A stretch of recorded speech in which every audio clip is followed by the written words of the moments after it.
Friends, मैं अनिल रतन एक बार आपके सामने फिर हाजिर हूँ। दोस्तों, मैं आज आपके सामने फिर एक और बहुत ही रोचक वनडे इंटरनेशनल के बारे में जिक्र करने वाला हूँ, जो कि इंडिया और पाकिस्तान के बीच में 22 मार्च 1987 को खेला गया था। दोस्तों, एक खास इम्पोर्टेंट बात मैं आपसे एक रिक्वेस्ट करना चाहूँगा। आप मेरे इस चैनल को लाइक करें, शेयर करें, कमेंट्स करें और सब्सक्राइब करें। दोस्तों, आते हैं अपनी स्टोरी पर। कुछ जब से 1978 में जब इंडिया और पाकिस्तान के आपस में क्रिकेट के संबंध शुरू हुए, उसके बाद एक तरीके से एक हिंदुस्तान और पाकिस्तान के बीच में क्रिकेट मैचों की सीरीज की एक सुनामी सी आप कह सकते हैं शुरू हो गई थी। ये मैं जो आपको जिक्र कर रहा हूँ, पहला टूर जो 1978 में हुआ था, फिर उसके बाद आपको याद होगा फिर 1979 में एक टीम पाकिस्तान की इंडिया में 6 टेस्ट खेलने आई थी। फिर उसके बाद एक इंडिया की टीम जिसके कप्तान सुनील गावस्कर और पाकिस्तान से इमरान मोहम्मद थे, वहाँ पे एक 1982 में 6 टेस्ट मैचों की एक और सीरीज खेली गई थी। फिर 1983 जब वर्ल्ड कप इंडिया जीता, तो फिर पाकिस्तान की एक टीम इंडिया आई। फिर आपको याद होगा फिर एक टीम और 1984 में इंडिया की पाकिस्तान में टूर करने गई थी। वो आपको याद होगा एक वनडे चल रहा था जब प्रधानमंत्री श्रीमती इंदिरा गांधी की हत्या कर दी गई थी, तो वो टूर को वहीं पे कैंसिल करके हिंदुस्तान टीम वापस आ गई थी। पर एक और टूर 1987 रिलायंस कप जब इंडिया और पाकिस्तान ने इकट्ठे शुरू करना था, तो एक और सीरीज खेली गई थी। ये बेशक 5 टेस्ट मैचों की एक सीरीज थी और 6 वनडे इसमें खेले जाने थे। जहां तक मैं देख रहा हूं, हिंदुस्तान में कोई भी ऐसी सीरीज नहीं खेली गई थी जहां पे वनडे की जिसमें 6 वनडे खेले गए। 6 टेस्ट मैचों की तो हिंदुस्तान में भरमार हो गई थी खेलने की, क्योंकि हिंदुस्तान में ग्राउंड काफ़ी ज़्यादा थी और 6 टेस्ट मैचों की इससे पहले कोई 6-7 सीरीज इंडिया में ही खेली जा रही थी।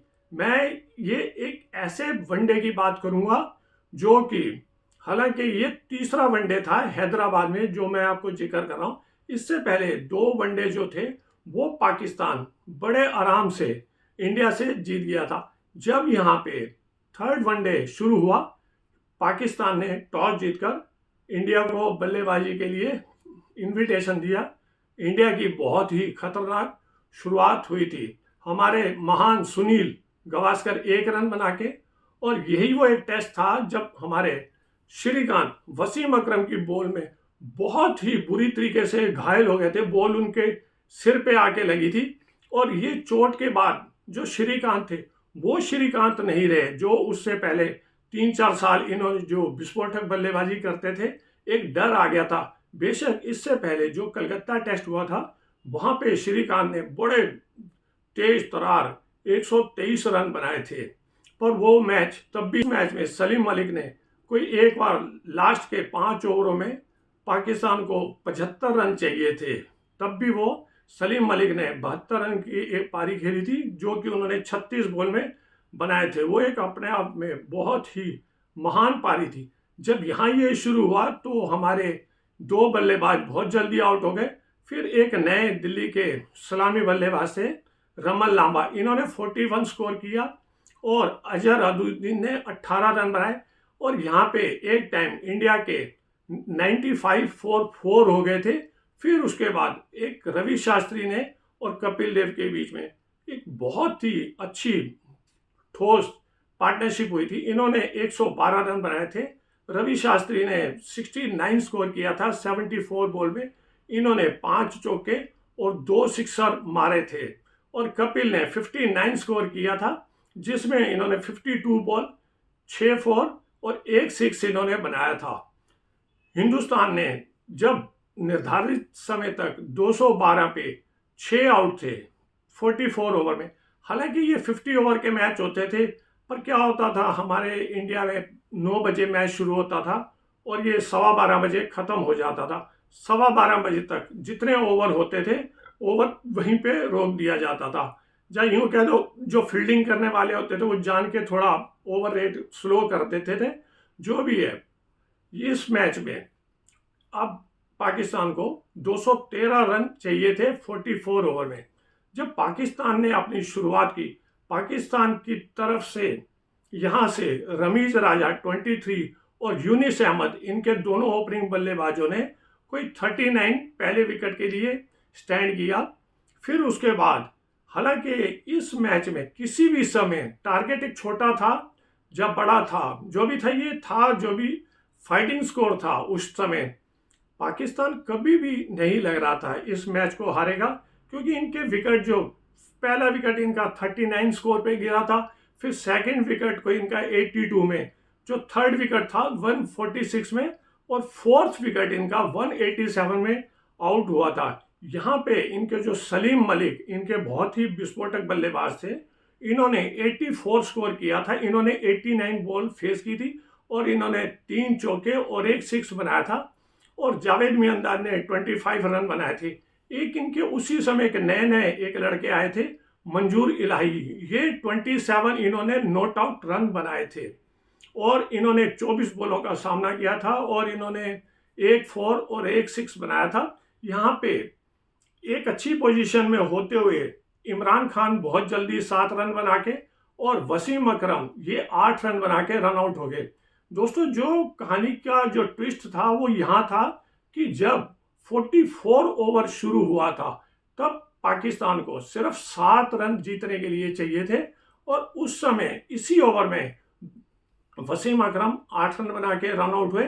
और इनके जो नए अब्दुल कादिर, हालांकि अब्दुल कादिर थे तो ये लेग स्पिनर थे, गुगली गेंदबाज थे, पर ये अंत में आके अच्छी हिटिंग कर लेते थे, और इन्होंने कई मैच ऐसे पाकिस्तान को अंत में अच्छी हिटिंग करके जिताए भी थे इन्होंने। हुआ ऐसे था कि जब मंजूर इलाही ने चौथी बॉल पे 1 रन लेके अब्दुल कादिर को जब लास्ट बॉल पे उनको खड़ा कर दिया कपिल देव के सामने, तब पाकिस्तान को सिर्फ 211 पे वो उनके 6 प्लेयर आउट थे, और यहाँ पे उनको सिर्फ 1 रन ही चाहिए था मैच टाई करने के लिए। यहाँ हुआ ऐसे, जो लास्ट बॉल कपिल देव ने अब्दुल कादिर को डाली थी, उसमें उन्होंने एक शॉट मारा और वो रन लेने के लिए भागे। जब उन्होंने 1 रन लिया था, तो उस समय स्कोर जो था हिंदुस्तान का, जो 212 पे स्कोर था, वो उन्होंने बना लिया। पर यहां इन्होंने, अब्दुल कादिर ने क्या करा, क्योंकि पाकिस्तान का भी जो स्कोर था वो 212 पे 6 था, जब उन्होंने दूसरा रन लेने लगे तो दूसरे रन पे ये रन आउट हो गए थे। अब यहाँ पे स्कोर ऐसा हुआ, 212 पे 7 पाकिस्तान के आउट हो गए थे। पाकिस्तान के प्लेयर सेलिब्रेट करने लगे थे कि हमने ये मैच जीत लिया है। हालांकि ये सिर्फ एक खुशी प्लेयरों तक की थी, प्लेयरों को कायदा रूल जो बनाए गए थे वो नहीं थे। अगर यहाँ पे अब्दुल कादिर 212 पे 6 जब आउट थे, अगर वो वहां पे रुक जाते तो पाकिस्तान इस मैच को जीत जाता, क्योंकि उस समय कोई जो सीरीज होती थी वो टाई या ऐसे नहीं होता था। इससे पहले एक इन्होंने रूल बना दिया था, अगर देखे जाएंगे, क्योंकि यहाँ पे स्कोर तो बराबर ही थे, 212। इंडिया के 6 प्लेयर आउट हुए थे और पाकिस्तान के 7 आउट हो गए थे। पर रूल जो था इन्होंने बना दिया था। अब इन्होंने 25 ओवर में देखना था कि 25 ओवर में क्या स्कोर था दोनों टीमों का। 25 ओवर जब डाले गए थे हिंदुस्तान के, तब हिंदुस्तान ने 81 स्कोर किया था और पाकिस्तान ने 101 स्कोर था। इस स्कोर के ऊपर पाकिस्तान इस मैच को जीत जाता। हालांकि ये जो मैंने आपको बताया, ये थोड़ी देर के लिए ही, चंद मिनटों के लिए पाकिस्तान के अब्दुल कादिर और जो इनके प्लेयर थे दूसरे इनके साथी, इनके लिए खुशी का कारण हो सकता था, पर इनको, दोनों प्लेयरों को रूल नहीं पता था। इस करके इस मैच को 1 विकेट फालतू गंवाने की वजह से पाकिस्तान को डिक्लेयर डिफीट कर दिया गया, उनको हारा हुआ डिक्लेयर किया गया। हालांकि कुछ ये ज्ञान की कमी थी, रूल नहीं पढ़े थे इन्होंने, तो ये एक मैच जो कि जीता जिताया पाकिस्तान हार गया था। हालांकि ये 6 मैचों की सीरीज थी। बाकी इसके बाद जो 3 मैच हुए थे वो तीनों के तीनों मैच फिर पाकिस्तान जीत गया। ये मेरे ख्याल से मैं जहां तक सोचता हूं ये पहली और आखिरी सीरीज है जो 6 वनडे की हिंदुस्तान में खेली गई थी। इस सीरीज में जब इमरान खान पाकिस्तान से कप्तान थे और इंडिया से जो थे हमारे कपिल देव थे, यहाँ पे हमारे जो बॉलर थे कपिल ने 1 विकेट लिया था, गोपाल शर्मा एक उत्तर प्रदेश के ऑफ स्पिनर होते थे, इन्होंने 3 विकेट लिए थे और रवि शास्त्री ने 1 विकेट लिया था। ये हर समय याद किया जाएगा। अगर आप पाकिस्तान के कप्तान कभी इमरान खान से कुछ पूछोगे तो उनको यही अफसोस रहेगा कि हमने वनडे में हिंदुस्तान को हम 6-0 से हरा सकते थे। और देखिए विडंबना क्या थी, क्या इतिहास बनना था। ये सीरीज पाकिस्तान 5-1 से वनडे सीरीज इंडिया में जीता था। और एक जो टेस्ट मैचों की 5 टेस्ट की जो सीरीज हुई थी वो याद होगा आपको, जो हमारे महान सुनील गावस्कर का आखिरी टेस्ट मैच था बेंगलोर में, वहां पे हिंदुस्तान को पाकिस्तान ने हरा दिया था और वो सीरीज भी जीत गए थे। ये एक इकलौती सीरीज थी जो पाकिस्तान इंडिया में आके जीता था। वनडे सीरीज तो एक तरफा थी और जो टेस्ट मैचों की सीरीज थी वो भी पाकिस्तान 1-0 से जीत गया था। ये एक बहुत ही ऐतिहासिक और रोचक मैच है। दोस्तों मिलते हैं एक और रोचक और शानदार किस्से के लिए अगली बार। तब तक अनिल रतन का आपको नमस्कार। Yeah.